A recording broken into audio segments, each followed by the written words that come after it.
dalam penemuan kasus HIV/AIDS dengan COVID-19, yakni semakin banyak yang ditemukan, semakin cepat pula treatment dan advokasi yang dapat dilakukan. Pada akhirnya, kita harus menyadari bahwa semakin banyak kita melakukan tracing dan tracking, maka akan semakin banyak pula kasus ditemukan. Di tengah keterbatasan waktu dan tenaga, kita dituntut untuk mampu memilih dan memilah langkah-langkah yang harus kita lakukan dalam rangka percepatan penanganan HIV/AIDS di Kota Sukabumi.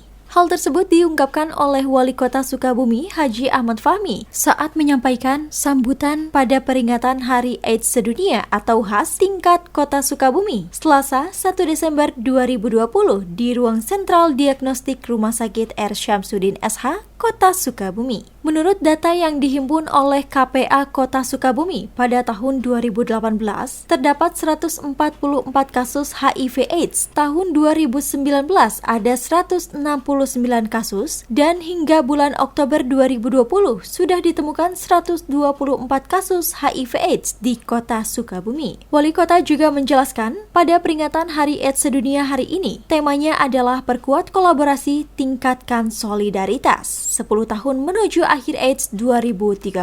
Tentunya ini bukan hal yang mudah bagi kita semua, baik bagi pemerintah daerah, KPA, dan semua pihak untuk memenuhi target meminimalisir atau menghilangkan kasus HIV/AIDS ini. Itulah sebabnya 3-0 HIV/AIDS yang menjadi target berakhirnya HIV/AIDS ini harus terus kita sosialisasikan kepada masyarakat.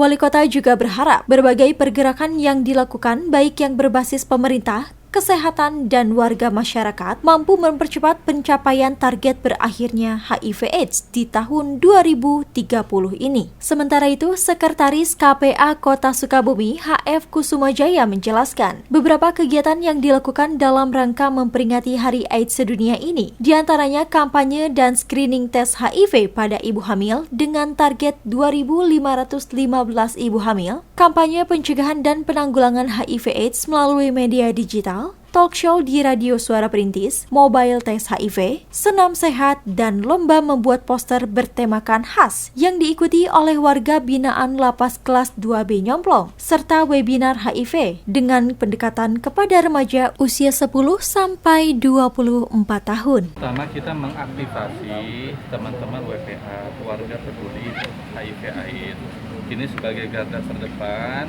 dalam edukasi, sosialisasi, kemudian juga melakukan penemuan-penemuan baru. Karena WPA ini berbasiskan warga masyarakat.